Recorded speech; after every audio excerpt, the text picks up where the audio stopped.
C'est une décision de justice qui fait date au Royaume-Uni. La Haute Cour de Londres a reconnu le droit d'une adolescente de 14 ans atteinte d'un cancer en phase terminale d'être cryogénisée dans l'espoir que la médecine du futur puisse la ressusciter et la soigner. Son père y étant opposé, l'adolescente demandait de donner à sa mère tout pouvoir pour les décisions relatives à sa dépouille.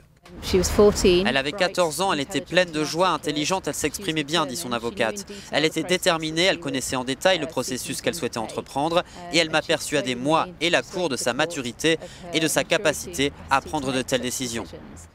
Le père de l'adolescente avait exprimé des craintes quant au coût, 43 000 € selon le Times, et à la situation dans laquelle pourrait se retrouver l'adolescente de 14 ans si elle est un jour ramenée à la vie.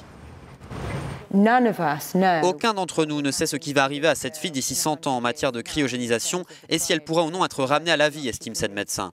C'est presque de la science-fiction, poursuit-elle.